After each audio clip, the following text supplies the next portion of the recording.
Այստեղ հարցեր են տվել, հիմնականում հարցը նա է, եթե դուք լինեիք նախագահ, ինչ կանեիք։ Մեզ եկել է մոտարապես 300-ից ավելի հարցեր, կոնկրետացնելով այս ամենը եւ միայն նախագահի մասին խոսելով, խոսենք այդ մասին, թե ինչ կանեի եւ չտրված հարցերից հենց առաջինն է եւ հենց այդտեղից մենք սկսենք, որպեսզի հասկանանք։ Եվ ամեն մի հարց պետք է ունենա միայն մեկ պատասխան, հիշեք այս ամենը։ Դրա համար սկսենք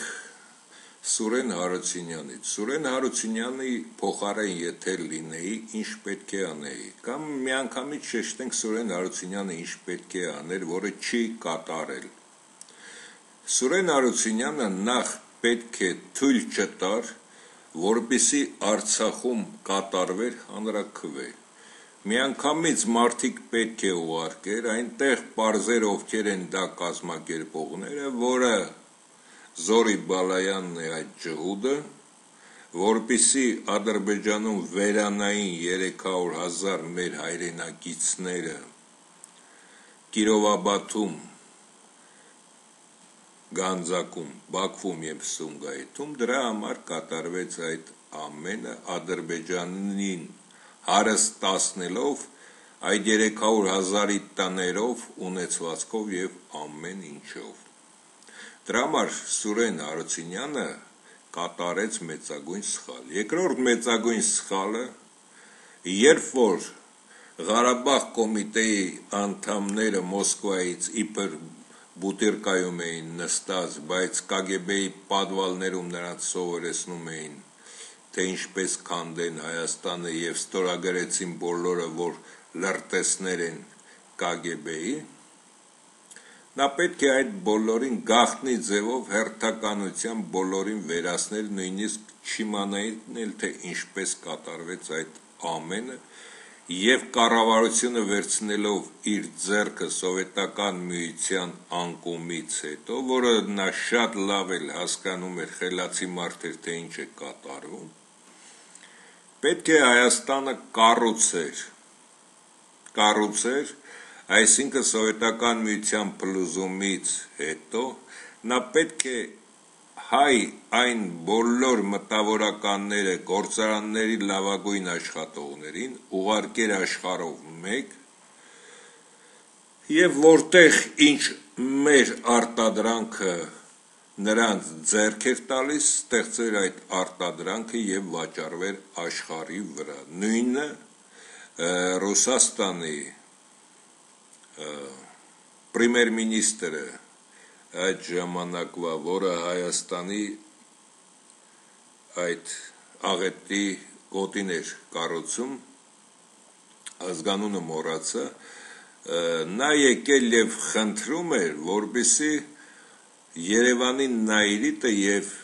Վանաձորի քիմկոմբինատը աշխատեն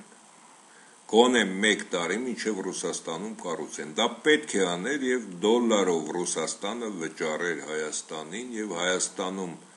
ոչինչ չէր կատարվի։ Այսինքն այդ մասը թողնենք, միայն այն մասը, որ նա պետք է այդ Ղարաբաղ կոմիտեին ոչնչացներ եւ ինքը անցներ պետության գլուխ, որը չկատարեց։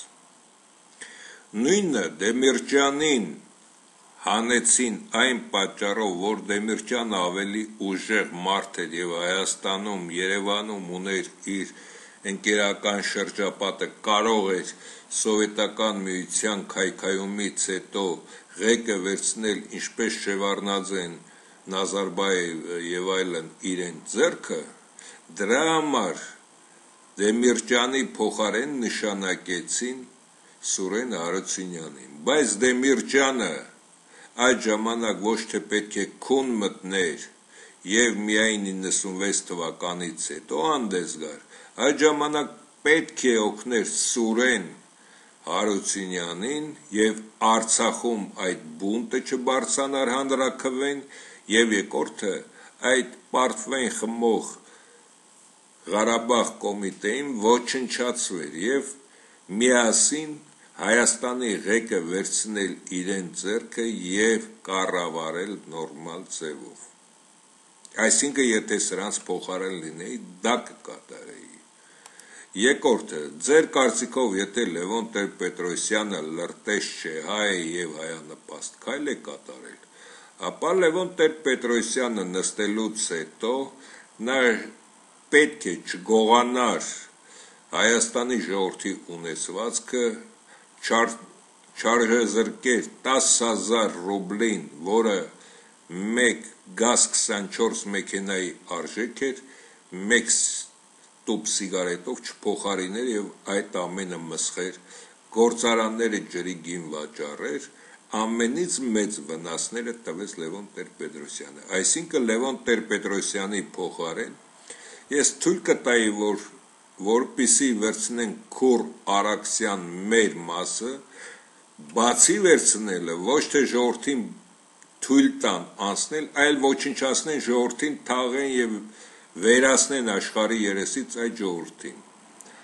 Եվ այդ ժամանակ աշխարհը կլռեր, քանի որ կփոքրանար աշխարհի բնակչությունը եւս մի քանի միլիոնով։ Երկրորդը Լևոն Տեր-Պետրոսյանը պետք է ամբողջ երրորդ կարգի երկրներ ուղարկեր մեր մասնագետներին, որպեսզի այնտեղ գտնեին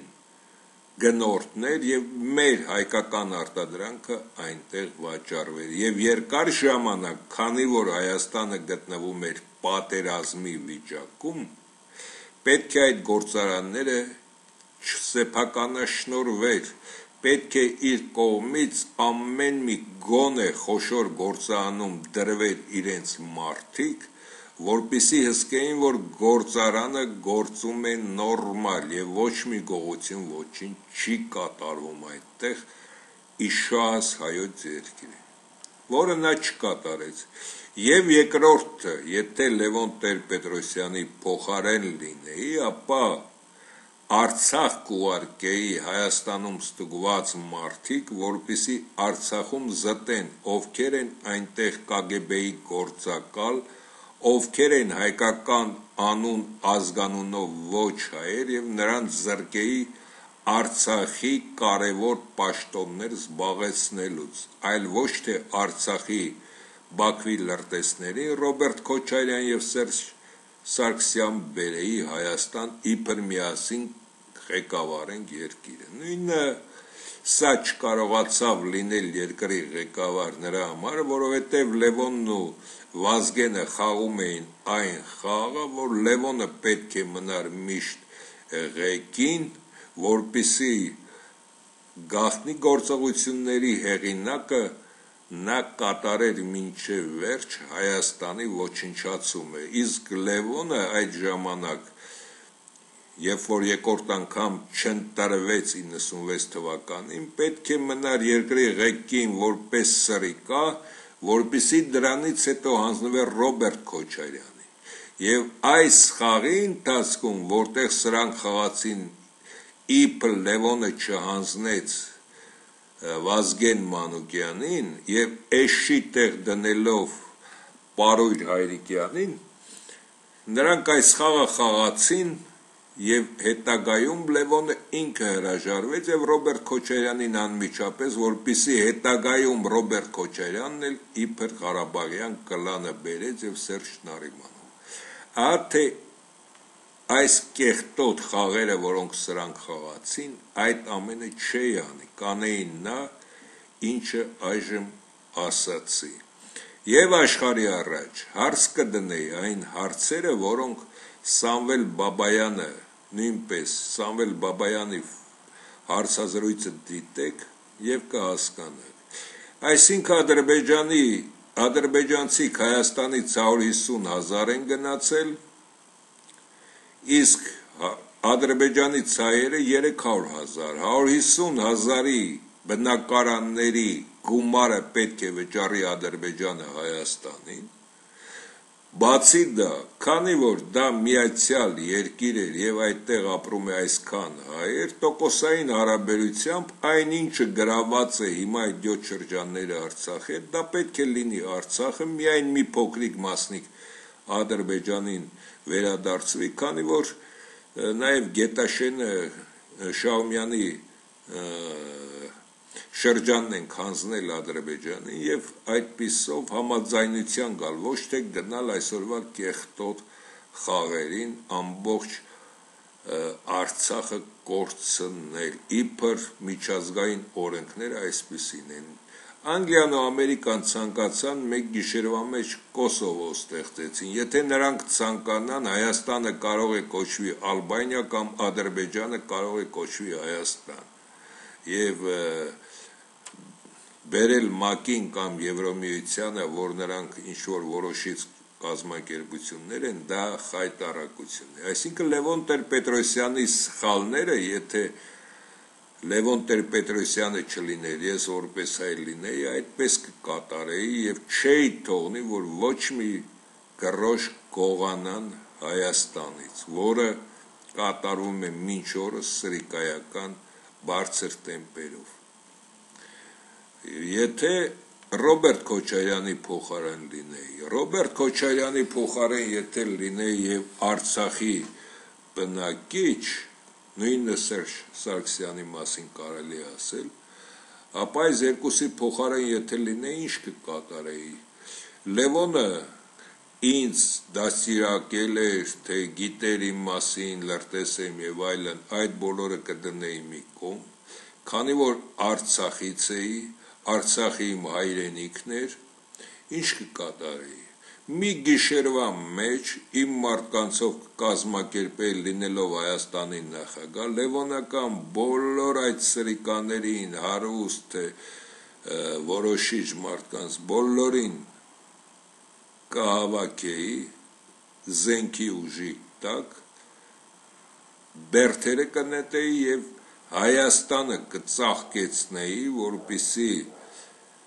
Հայաստանը իր հետևից կարողանար քաշել Արցախին։ Նույնը Սերժ Սարգսյանը պետք է կատարեր, որը այս երկուսը չկատարեցին։ Այսինքն սրանք ավելի մեծ պարտք ունեին կատարելու, քան Լևոնը, քանի որ իրենք Արցախից են եւ մենք կորցնում ենք Արցախը։ Հայաստանը ճանաչված երկիր աշխարհի կողմից, Արցախը ոչ, բայց եթե դուք Արցախից եք եւ հայ եք իրականում, պետք է այդ ամենը այդ ձևով կատարվեր։ Եւ հիմա Լևոն Տեր-Պետրոսյանը, Ռոբերտ Քոչարյանը Հայաստանը ոչնչացրեցին 70%-ով, 30% թողնելով միայն Սերժ Սարգսյանին։ Նրան բաժին էր հասել եւ Ղարաբաղյան հարցում շատ վատ կարելի ասել նվեր եւ Հայաստանի քանդված, ավիրված վիճակին նույնպես նվերը եւ իրենց մարդիկ, թե որը որտեղ է փայատեր, այսինքն Սերժ Սարգսյանը ճանրակուլի իրավիճակում էր։ Եվ նա լինելով ճարպիկ, բայց անուղեղ մարդ, նա կարող էր նույնպես եւ Ռոբերտ Քոչարյան եւ Լևոն Տեր-Պետրոսյան բոլորին բերդերը նետեր, այդ հարստությունները հետ վերադարձներ, երկիրը ծաղկեցներ եւ ինքը կլիներ այսօր հերոս, որը չկատարեց։ Բացի դա, եթե մենք դիտարկում ենք Պուտին, Սարգսյան 16 թվականի խայտառակությունը,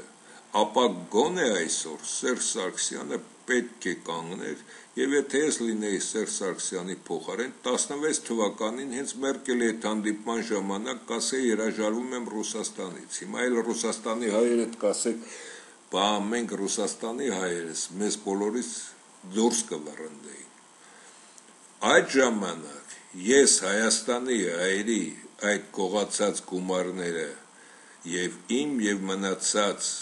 իբր հարուստների գումարները բոլորով այդ ժողովրդին ոտքի կանգնեցնեի եւ նաեւ կպահանջեի, որ այն հայերը, որոնք կիսառուս եւ այլն հայեր են, որոնք աշխատում են ռազմական խոշոր գործարաններում, ինժեներներ, խոշոր գիտնականներ եւ նույնիսկ բարձր կարգի բանվորներ, բոլորը թեթ վերադարձեք հայրենիք։ Ռուսաստանը մեկ ամսում կփլուզվեր, եթե այդ մարդիկ բոլորը, այդ 2 միլիոն մարդը Ռուսաստանից գային Հայաստան։ Ռուսաստանը առանց այն էլ փլզում է, եւ եթե մենք մեկ սյունը անում ենք տակից, միանգամից փուլ էր գալու Ռուսաստանը։ Դրա համար Սերժիկ Սարգսյանը ունի ավելի մեծ ալիբի, քան ունի Պուտինը, եւ Պուտինին պետք է ասի եւ աշխարհին հայտարարի, որ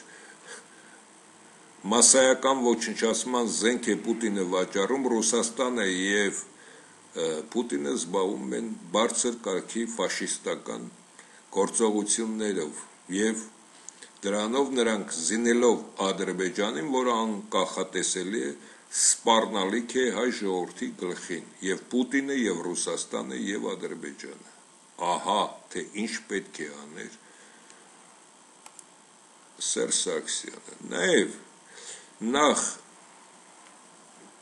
Ղազախստանում, երբ որ հարձակվեց Սերժ Սարգսյանի վրա, սրա պորտը պետք է տեղը դներ Սերժ Սարգսյանը, ասելով լսի 70 տարվա երկիր ես, ցեղ ես, նույնիսկ ազգել չես, 70,000 տարեկան քո պապիկի վրա փորձում ես խոսել, նախ գիր գրականություն ունեցի, լեզու ունեցի, հետագայում նաև պատմություն, որպեսզի կարողանաս ինձ հետ համարժեք սեղան նստել, ու պետք է թքեր այդտեղ դուրս գար, որը այս անողնաշարավոր կենդանին չկատարեց։ Հիմա դիտարկենք երրորդ համաշխարհային պատերազմը։ Երրորդ համաշխարհային պատերազմի նպատակը ո՞րն է։ Անգլիան անընդհատ կատարում է պատերազմներ ամեն 100-ամյակում 1-2 անգամ, որպեսզի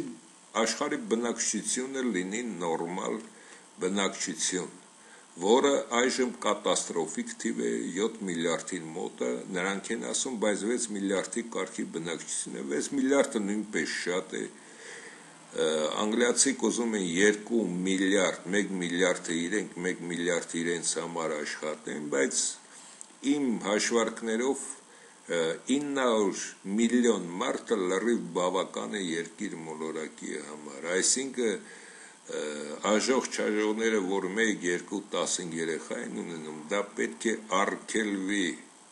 մարդականակը չկարևոր, կարևորը որակն է, քանի որ մենք գնում ենք գիտատեխնիկական բարձր զարգացման երկրագունդը, ապա այդ մարդիկ այլևս պետք չեն եւ պետք է չթույլատրվի, որպեսզի շատ երեխաներ ունենան։ Եթե մի քանիսին կթվա, որ սա ֆաշիստական զրույց է, որը ես կատարում եմ, համարեք երկրագունդը ինքնաթիռ է, թռչում է եւ այնտեղ մեկը ունենում է 1 երեխա, մեկը 20 երեխա եւ նա վտանգի մեջ է, ինչ նրա 1 երեխային գցենք, այսինքն եթե նա էլ ունենար 1 երեխա, երկրագունդը ինչպես ինքնաթիռ նորմալ կթռչեր։ Ինքներդ վերցրեք ձեր վրա որպես ինքնաթիռը երկրագունդը եւ կհասկանաք, որ ես ճիշտ եմ։ Եվ այժմ վտանգի տակ են պատերազմներ պետք է լինի Աֆրիկայի այս ծովերին եւ օվկիանոսներին մոտ պետություններում, այս մասում որտեղ սարսափելի թիվ է, հարց չունի Ավստրալիան, Մոնղոլիան, Ղազախստանը, Թուրքմենիան, Ռուսաստանը, Շվեդիան, Նորվեգիա, Կանադան, մնացածը բոլորը հարց ունեն։ Բայց Ամերիկա մայր ցամաքի պետությունների համար այդքան սարսափելի չէ, թիվը կարող է այստեղ պատերազմ ընդհանրապես չլինի կամ փոքր պատերազմներ։ Հիմնականը Եվրոպայի բնակչությունն է շատ մեծ, ըստ 1 քառակուսի կիլոմետրի այստեղ եւ այստեղ սարսափելի թիվ է։ Եվ այստեղ մենք պետք է հասկանանք, որ սկսվել է երրորդ համաշխարհային պատերազմը եւ մեր այս ոչխարները գողանալու փոխարեն այդ միլիարդները կորած գումարներ են եւ այդ հիվանդությունը մրցավազք միլիարդների դա պետք է ավարտ ունենա, եթե չունես պաշտպանություն, այդ միլիարդները կորած են։ Եվ նաեւ այն հարցը Հայաստան եւ Ադրբեջան, Հայաստանում եւ Ղարաբաղում այսօր միասին բնակվում է մոտարապես 2 միլիոն եւ 40,000 քառակուսի կիլոմետր է, եթե 40,000 քառակուսի կիլոմետրի վրա բաժանենք, ապա 50 մարդ է ապրում Հայաստանում 1 քառակուսի կիլոմետրի վրա, որը համարժեք է Ամերիկա մայր ցամաքին, եւ մենք հարց չունենք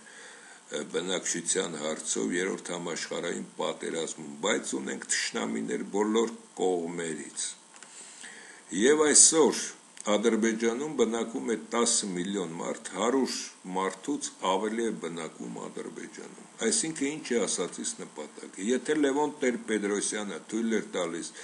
Քուր Արաքսյան մեր մասը վերցնենք եւ 2 միլիոն ադրբեջանցի մեր ու մանուկ կոտորելով վերցնենք մեր մասը, ապա աշխարհը կլռեր։ Անգլիան կհասկանար, որ մենք կատարել ենք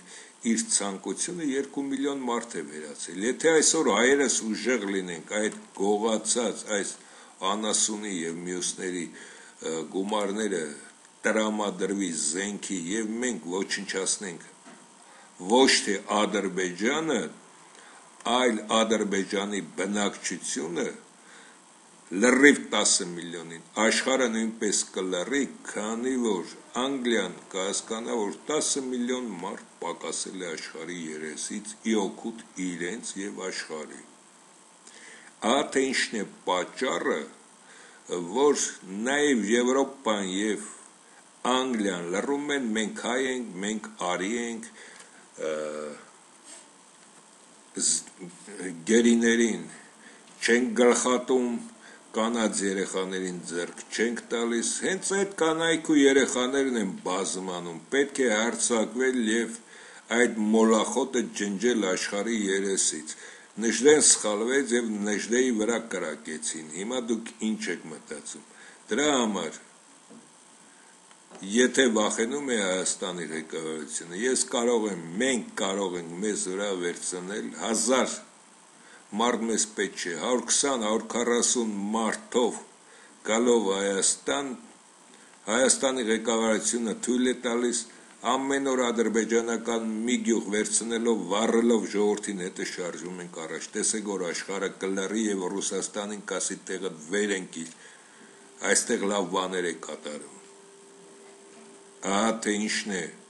որ մենք չենք արել դարերի ընթացքում եւ նաեւ այսօր աննասունի իրավիճակով նստած միայն աղոթում ենք քարին կամ փայտին կամ 2000 տարի առաջ մահացած Քրիստոսին, ոչ թե ազատենք մեր հայրենիքը եւ ոչնչացնենք ադրբեջանցի կոչվող այդ ոչխարներին։ Եվ վերջին հարցը, եթե Սրճից հետո լինի հաղթանակ այդ բորենիներին բոլորին ոչնչացվի, ինչ կանեիք, եթե դուք լինեիք Հայաստանի նախագահը։ Նախ այդ բորենիներին ձեր ասած Սերժ Նարիմանով, Լևոն Տեր-Պետրոսյանից սկսած բոլորից, վերջացրած մինչև վերջին մարդը, բոլորին դաժան մահապատիժ կտայի։ Եվ այստեղ գրել եմ 200,000 մարդ, այսինքն Լևոն Տեր-Պետրոսյանից սկսած մինչև վերջին մարդը, որ ազգադավ քայլ է կատարել, ընտանիքներով հանդերձ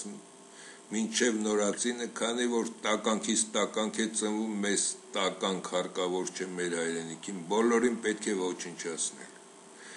Նույնը ոստիկանության բացի շարքայիններից, մնացածներին ընտանյոք հանդերձ պետք է բոլորին գնդակահարել, իսկ շարքայիններին, հենց շարքային ոստիկաններին պետք է գնդակահարել։ Նույնը ծախված, ծախվող, գործ տվող հայերին կեղծուցմունքներ տվող դրանց ընտանյոք հանդերձ, որոնք ընդհանուր թվով կազմում են 200,000 մարդ։ Հայաստանին պետք չեն այդ 200,000 մարդիկ, այդ գարշահոտը պետք է վառել մի աղբանոցում այդ բոլորին եւ փրկել հայրենիքը, որից հետո արտակարգ դրություն, այսինքն չկա գողություն, չկա անազնվություն եւ հայրենիքի նկատմամբ դավաճանություն, եւ որը կարող է տևել 1 տարի, 10 տարի, որից հետո սահուն հանձնում երկիրը տերերին, ինչպես Պինոչետը կատարեց։ Այլ տարբերակ մենք չենք նախատեսել։ Այս է իսկական տարբերակը, ինչի համար, քանի որ սրանից առած մինչև 20,000 տարի հայերը մաքրում էին իրենց մեջի կեղտին, որից հետո չկատարեցին, եւ այսօր մենք հայրենիք չունենք, միայն ունենք քարաբեկորների վրա մի տարածություն, որտեղ գոյատևում ենք։ Ահա թե ինչն է պատճառը։ Եվ ինչու է դա այդպես։ Անգլիացիք մի քանի ցեղերից միացան իրար, նույնը ֆրանսիացիք, նույնը գերմանացիք, կորեացիք եւ այլն։ Բայց հայերը ավելի շատ ցեղախմբեր միացնելով իրենց, մեկ-երկու կեղտոտ գեն մտավ մեջը, որ այսօր Հայաստանի այդ ղեկավարություն, մանվելներ եւ այլն, Վովա, Գասպարյան, չգիտեմ, այդ բոլորի տհաճ ռոժները նայելով կհասկանաք, եւ հենց այդ ցեղախմբերի միացումը պետք է հայերը չկատարեին, եւ այդ 200,000 մարդիկ հենց դրանք են, որ պետք է ազգը զտել, եթե ազգը զտված լինի, եթե նույնիսկ 200,000 հոգի մնա մաքուր հայ, դա ավելի մեծ հաղթանակ է եւ կարող ենք 10 միլիոն ադրբեջանցուն հաղթել, քան այսօրվա 200,000 ոչ պիտանի հայերով։